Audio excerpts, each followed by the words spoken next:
제가 아는 분이 통풍에 걸렸었습니다.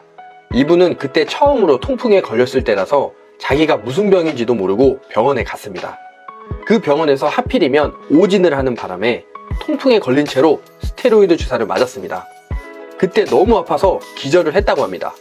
그 이후에 통증이 하나도 나아지질 않아서 다른 병원으로 옮겼습니다. 그때서야 자신이 통풍에 걸린 걸 알게 되었다고 합니다. 정말 억울한 건 옮긴 병원에서 처방해준 약을 한 번 먹으니까 통증이 금방 사라졌다고 합니다. 우리가 아플 때 병원 선택은 정말 중요합니다. 아픈 원인을 정확히 알아야 제대로 치료를 받을 수 있기 때문입니다. 약한 수압의 원인은 한 가지가 아니고 여러 가지 이유가 있습니다. 지난 영상에서 셀프로 집 누수 확인하는 방법과 싱크대와 샤워기 수압을 올리는 방법 등을 알려드렸습니다. 약한 수압의 원인들을 모두 분석해서 올려드리고 있습니다.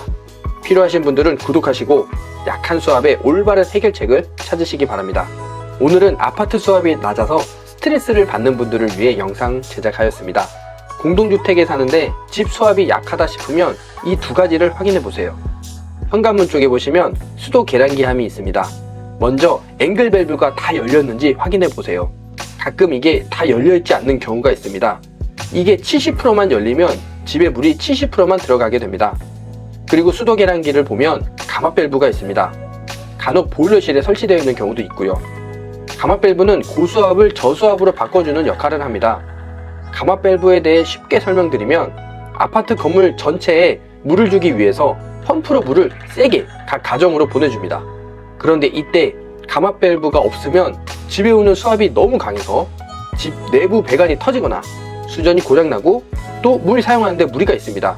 그래서 감압 밸브를 설치를 해서 사용하기에 적당한 수압으로 바꿔주는 겁니다. 그런데 이 감압 밸브가 고장이 나거나 세팅이 낮게 되어 있으면 집 수압이 낮을 수 있습니다. 보통 감압 밸브 세팅은 수압이 2.5에서 3.0으로 세팅되어 있습니다.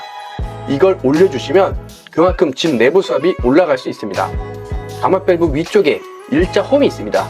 이걸 시계 방향이나 플러스 방향으로 돌리면 수압이 올라가고요. 반시계 방향이나 마이너스 방향으로 돌리면 수압이 내려갑니다. 이때 집 내부에 물을 틀어서 수압 세기를 보면서 사용하기 적당한 수압으로 감압 밸브를 세팅해 주시면 됩니다. 하지만 직접 감압 밸브를 조작하는 것보다는 관리사무실에 문의를 해서 관리사무실에서 감압 밸브를 조작하게 하는 것을 추천드립니다. 수도 계량기 전단의 책임 소재는 아파트 관리사무실입니다. 본인이 직접 감압 밸브를 만지다가 감압 밸브가 고장이 날 수도 있습니다. 또 무리하게 감압 밸브의 수압을 높이다가 내부 배관에 무리가 생겨서 터질 수도 있습니다.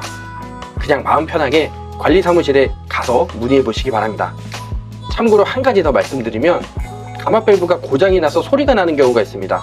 그럼 물을 사용할 때 삐 하고 휘파람 소리 같은 고주파 소음이 납니다. 그래서 아래층이나 위층에 사시는 분이 그 소리 때문에 힘들어하는 경우가 종종 있습니다. 비록 물 사용 시에만 소리가 나긴 하지만 감압 밸브 소리가 나기 시작하면 에어를 한번 돌려보세요.